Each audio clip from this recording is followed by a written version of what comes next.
Welcome to my dear students. আজ তোমাদের reduce syllabus অনুসারে যে জ্যামিতি আছে সেই জ্যামিতিটা আলোচনা করছি। আমরা দেখতে পাচ্ছি এই যে জ্যামিতি, সেই জ্যামিতির নাম্বার বিভাজনটা কীরকম। তো জ্যামিতির যে নাম্বার বিভাজন সেখানে আমরা দেখতে পাচ্ছি এমসিকিউ দুটো আছে, শূন্যস্থান পূরণ দুটো আছে, সত্য মিথ্যা একটা আছে এবং 2 নম্বরের প্রশ্ন আছে 4টি। 2 নম্বরে আমাদের থাকবে 12টি, তার মধ্যে আমাদের করতে হবে 10টা, 10 2 20। তাহলে এই 2 নম্বরের যে 4টে প্রশ্ন প্রশ্নে আমাদের প্রশ্ন মাধ্যমিকের পরীক্ষায় করতে হবে, সেই 4টে কীরকম টাইপ আসতে পারে সেটা নিয়েই আজকের আমাদের এই ভিডিওটা। প্রথম যে প্রশ্নটা আছে, 10 সেমি দৈর্ঘ্যের ব্যাসার্ধের দুটি সমান বৃত্ত পরস্পরকে ছেদ করে এবং তাদের সাধারণ জ্যায়ের দৈর্ঘ্য 12 সেমি। বৃত্ত দুটির কেন্দ্রদ্বয়ের মধ্যে দূরত্ব নির্ণয় করো। তাহলে এই প্রশ্নটা আমরা কিভাবে করব? তোমরা পেন্সিল কম্পাসের সাহায্যে ছবিটা আঁকবে, তাহলে সুন্দর ছবিটা হবে। দুটো সমান মাপের বৃত্ত, যে বৃত্ত দুটো পরস্পরকে ছেদ করছে, তো বৃত্তগুলো মোটামুটি তোমরা সমান করে পেন্সিল কম্পাসের সাহায্যে আঁকছো। এই বৃত্তের কেন্দ্র এটা, এটার কেন্দ্র এটা। কেন্দ্র দুটোকে আমি যোগ করে দিলাম। সাধারণ জ্যা হচ্ছে এটি, আমি কেন্দ্র দুটো নাম দিলাম পি কিউ। এটা আর এসটা আমার সাধারণ জ্যা, এটা যোগ করে দিলাম, এটা ও দিলাম। তাহলে প্রশ্নে দেখতে পাচ্ছি ব্যাসার্ধটা বলছে 10 সেমি। তাহলে আমার ছবিতে পি আরটা ব্যাসার্ধ, মানে এটা 10 সেমি। তাহলে পি আর সমান 10 সেমি। এবার বলা আছে সাধারণ জ্যায়ের দৈর্ঘ্য 12 সেমি। তাহলে আমার ছবিতে সাধারণ জ্যা কোনটা? আর এস। তাহলে আর এস সমান 12 সেমি। তাহলে আর ওটা কি হবে? অর্ধেক হয়ে যাবে, মানে 12/2 সমান 6 সেমি। তাহলে এই ছবিতে এটা একটা সমকোণী ত্রিভুজ, এই কোণটা 90 ডিগ্রি, এটা লম্ব, এটা ভূমি, এটা অতিভুজ। তাহলে আমি এটা জানি 6 সেমি, মানে লম্বটা 6 সেমি। তাহলে আমার এই ভূমিটা দরকার। তাহলে ওপি সমান পিথাগোরাসের উপপাদ্য অনুসারে আমরা বলতে পারি অতিভুজের স্কয়ার, মানে 10-এর স্কয়ার মাইনাস 6 স্কয়ার। সরল করলাম, বিয়োগ করছি, বর্গমূল করলাম 8 সেমি। তাহলে এখান থেকে এটা যদি 8 সেমি হয়, একই প্রসেসে এখান থেকে এটাও 8 সেমি হবে, কারণ দুটো বৃত্তই সমান। অতএব পি কিউ সমান 8 × 2 সমান 16 সেমি। তাহলে এটাই কিন্তু আমাদের কেন্দ্র দুটোর মধ্যে দূরত্ব। নেক্সট চলে যাচ্ছি পরের প্রশ্ন।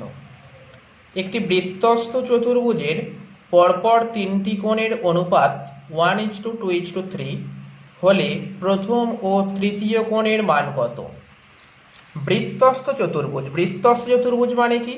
বৃত্তের মধ্যে যে অবস্থিত চতুর্ভুজ, সেই চতুর্ভুজটাকে বৃত্তস্থ চতুর্ভুজ বলছি।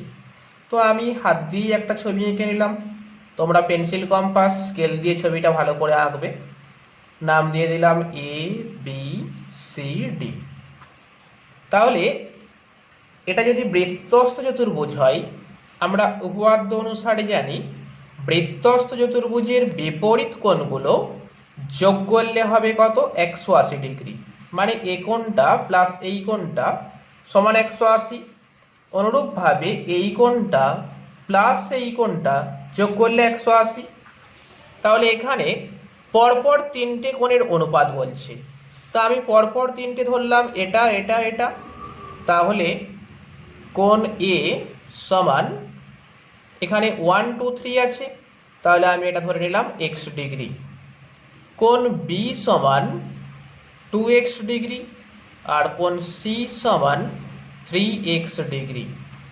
তাহলে দেখো এই যে এ কোণ আর সি কোণ এটা কিন্তু পরস্পর বিপরীতে আছে, তার মানে কোণ এ প্লাস কোণ সি সমান 180 ডিগ্রি। এখানে যদি মানটা বসিয়ে দিই x degree plus 3x degree সমান 180 ডিগ্রি, তার মানে 4x ডিগ্রি সমান 180 ডিগ্রি।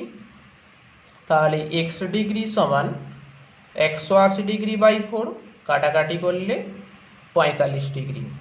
তাহলে আমি কোণ এ পেয়ে গেলাম 45 ডিগ্রি, কোণ বি পেয়ে গেলাম 2 ইন্টু 45 ডিগ্রি, কারণ 2x ছিল, মানে 90 ডিগ্রি।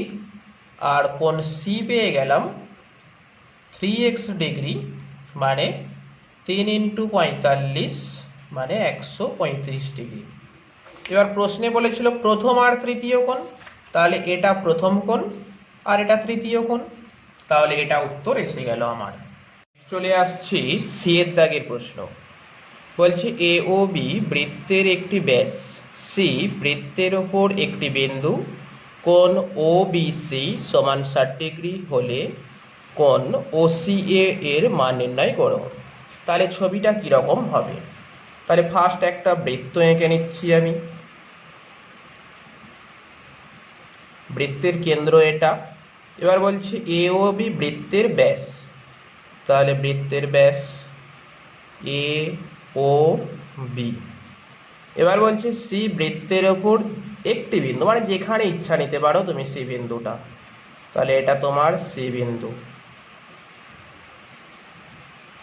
এবার বলছে কোণ ও বি সি, ও বি সি মানে এই কোণটা 60 ডিগ্রি। আর বলছে ও সি এ, ও সি এ, তাহলে এই কোণটা কত হবে এটা তোমাকে বের করতে হবে। তাহলে দেখো এই কোণটা প্রশ্নে কিন্তু বলছে 60 ডিগ্রি, আবার বলছে এটা বৃত্তের ব্যাস, তাহলে যেহেতু এ ও বি বৃত্তের ব্যাস, বৃত্তের ব্যাস, অতএব কোণ A C B, A C B মানে এই পুরো কোণটা কত ডিগ্রি? 90 ডিগ্রি। তাহলে এই পুরো কোণটা কত হলো? 90 ডিগ্রি। এবার দেখো ও বি আর ও সি, ও বি সমান ও সি, কেন? কারণ একই বৃত্তের ব্যাসার্ধ, একটাই বৃত্ত তার ব্যাসার্ধ। তাহলে যেহেতু ও বি আর ও সি সমান, তার মানে এই কোণটা যা হবে এই কোণটা তাই হবে। অতএব কোণ ও বি সি সমান কোণ ও সি বি সমান 60 ডিগ্রি। তাহলে এই পুরো কোণটা 90 ডিগ্রি, তার ভেতরে এই পার্টটা 60 ডিগ্রি, তাহলে বাকি এইটা কত? কোণ ও সি এ তাহলে কত হবে? 90 মাইনাস 60 সমান 30 ডিগ্রি। কেন? কারণ এই পুরো কোণটা 90 ডিগ্রি, মানে এইখান থেকে এই পুরোটা এটা 90 ডিগ্রি, আর এই ছোট পার্টটা বলছে 60 ডিগ্রি, তাহলে এই বাকিটা কত? 90 থেকে 60 বিয়োগ। এরপর চলে আসছি ডি এর দাগের প্রশ্ন। বলছে 4 সেমি ব্যাসার্ধ বিশিষ্ট কোনো অর্ধবৃত্তের ব্যাস এবি এবং কোণ এসিবি একটি অর্ধবৃত্তস্থ কোণ, বিসি সমান 2 সেমি হলে এসি এর দৈর্ঘ্য কত? তাহলে ছবিটা এঁকে নিয়ে দেখা যাক কি আসছে। তাহলে এটা আমার ব্যাস, এটার নাম দিতে বলছে প্রশ্নে এবি। এসিবি অর্ধবৃত্তস্থ কোণ, তো এসিবি একটা কোণ টেনে নিচ্ছি, এটা সি। এসিবি অর্ধবৃত্তস্থ কোণ মানে এই কোণটা 90 ডিগ্রি, তার মানে এই যে ত্রিভুজটা তৈরি হলো এটা একটা সমকোণী ত্রিভুজ, একটা কোণ 90 ডিগ্রি, আর সমকোণের বিপরীত বাহু কোণটা এটা, তার মানে এটা হচ্ছে অতিভুজ। প্রশ্নে বলছে বিসিটা 2√7 মানে এটা হচ্ছে 2√7 সেমি। প্রশ্নে বলছে ব্যাসার্ধটা 4 সেমি, তাহলে এবি তো বৃত্তের ব্যাস, তাহলে এবি কত হবে? 4 ইন্টু 2 মানে 8 সেমি, তাহলে এটা 8 সেমি। তাহলে আমি অতিভুজটা জানি, এই বাহুটা জানি, এটা বের করব। তাহলে পিথাগোরাসের সূত্র কাজে লাগাচ্ছি, অতিভুজ স্কয়ার সমান লম্ব স্কয়ার প্লাস ভূমি স্কয়ার। এবার লম্ব এটাও হতে পারে এটাও হতে পারে, ওটা নিয়ে কোনো ব্যাপার নেই। তাহলে এসি সমান √, অতিভুজ স্কয়ার মাইনাস অপর বাহুটা তার হোল স্কয়ার। সরল করছি, 28 × 64, 2 2 4, 4 7 28, বিয়োগ করতে হবে 6 36 মানে 6 সেমি। তাহলে আমি পেয়ে গেলাম কত? এসিটা পেয়ে গেলাম 6 সেমি। তাহলে এটাই আমার উত্তর দাঁড়িয়ে গেল। এখান থেকে এটা বিয়োগ করছি, 2√7 স্কয়ার করলে 28, বিয়োগ করলাম 36 বর্গমূল 6, তাহলে ছবি অনুসারে এসিটা হয়ে গেল 6 সেমি। নেক্সট চলে আসছি পরের প্রশ্ন। একটি বৃত্তের কেন্দ্র থেকে 26 সেমি দূরত্বে একটি বিন্দু থেকে অঙ্কিত বৃত্তের স্পর্শকের দৈর্ঘ্য 10 সেমি, তবে বৃত্তের ব্যাসার্ধের দৈর্ঘ্য কত হবে? ছবিটা আঁকলে তবে ক্লিয়ার হবে বিষয়টা। তাহলে একটা বৃত্ত প্রথমে আমি এঁকে নিচ্ছি, এগুলো তোমরা পেন্সিল কম্পাসের সাহায্যে করছো। বৃত্তের কেন্দ্র এটা, কেন্দ্র থেকে 26 সেমি দূরত্ব, তার মানে এইটা ধরে নিলাম 26 সেমি দূরত্বে একটি বিন্দু থেকে স্পর্শকের দৈর্ঘ্য 10 সেমি। তাহলে এটা যদি স্পর্শক হয়ে যায়, এটা স্পর্শক, তাহলে ব্যাসার্ধটা কত? নাম দিয়ে দিলাম ও এ বি। তাহলে এই স্পর্শকটা বলছে 10 সেমি। আমরা কি জানি, কোনো বৃত্তের ব্যাসার্ধ এবং ওই ব্যাসার্ধের সঙ্গে যে স্পর্শকটা যুক্ত থাকে তাদের মধ্যবর্তী কোণটা কত ডিগ্রি? 90 ডিগ্রি। কারণ স্পর্শক আর স্পর্শবিন্দুগামী ব্যাসার্ধ 90 ডিগ্রি লম্ব থাকে। তাহলে এই কোণটা যদি 90 ডিগ্রি হয়, তার মানে এটা একটা সমকোণী ত্রিভুজ, যার অতিভুজ হচ্ছে এটা ও এ। তাহলে আমি এটা জানি এটা বের করলেই হবে।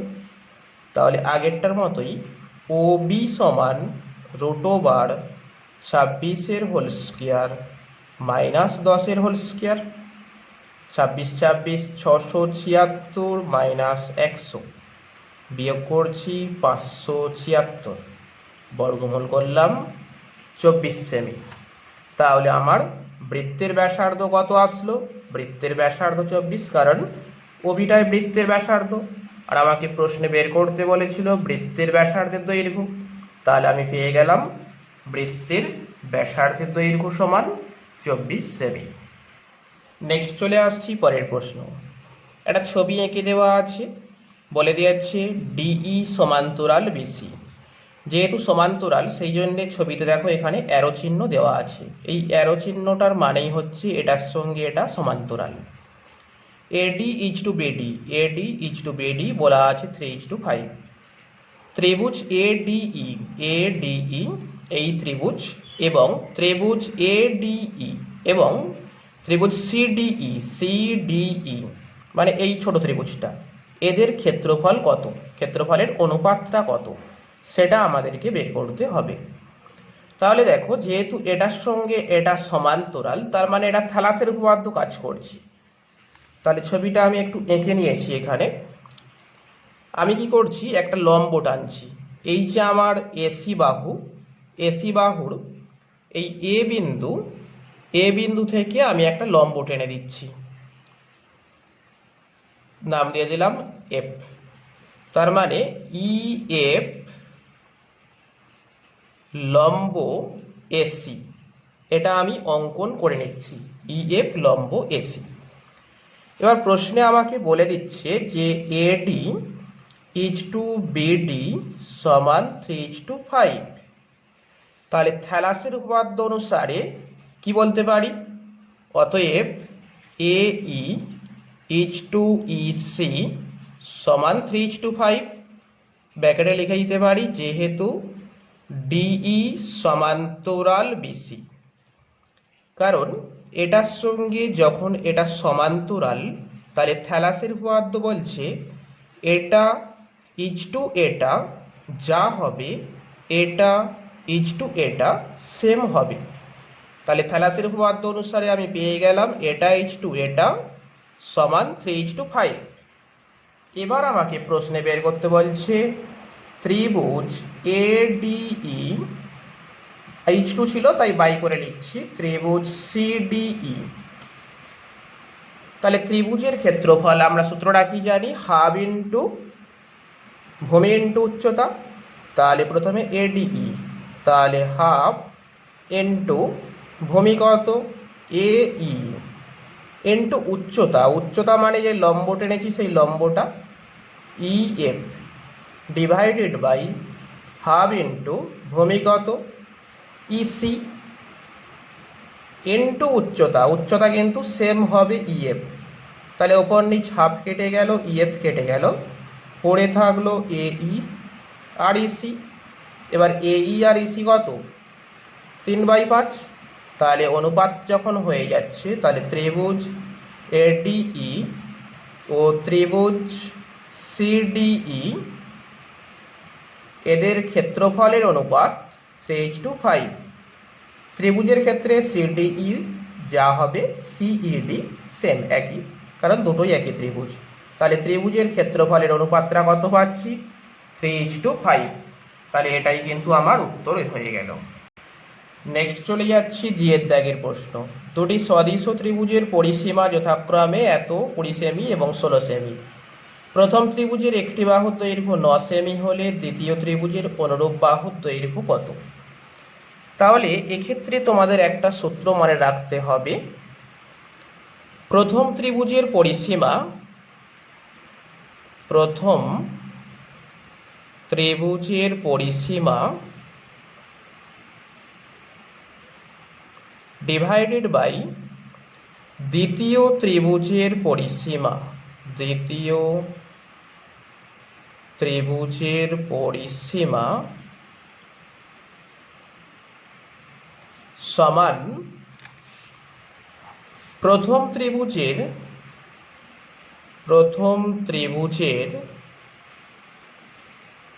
একটি বাহু বাই দ্বিতীয় ত্রিভুজের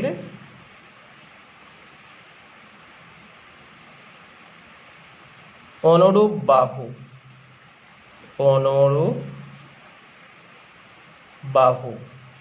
তাহলে প্রথম ত্রিভুজের পরিসীমা এখানে 20 আছে বাই দ্বিতীয়টার পরিসীমা 16। প্রথম ত্রিভুজের বাহুর দৈর্ঘ্য 9, দ্বিতীয়টার বাহুর দৈর্ঘ্য আমি জানি না, x লিখলাম। কণাকণি গুণ করলে 20x সমান 16 ইন্টু 9 বা x সমান 16 ইন্টু 9/20। আবার একবার দেখে নিই, পরিসীমাগুলো দেওয়া আছে 20 আর 16। প্রথম ত্রিভুজের বাহুর দৈর্ঘ্য 9, দ্বিতীয়টার বাহুর দৈর্ঘ্য জানি না তাই x।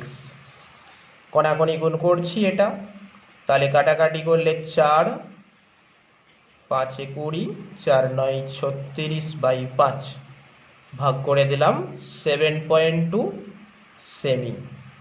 তার মানে দ্বিতীয় ত্রিভুজের বাহুর দৈর্ঘ্য কত হলো 7.2 সেমি। নেক্সট ভিডিওতে আমরা বাকি অঙ্কগুলো করব, বাকি যে জ্যামিতিগুলি আছে সেগুলো করব, আলোচনা করব। যদি ভালো লেগে থাকে তাহলে অবশ্যই লাইক করো, শেয়ার করো আর কমেন্টস করো। আর যদি তুমি নতুন হয়ে থাকো তাহলে চ্যানেলটিকে অবশ্যই সাবস্ক্রাইব করে নাও।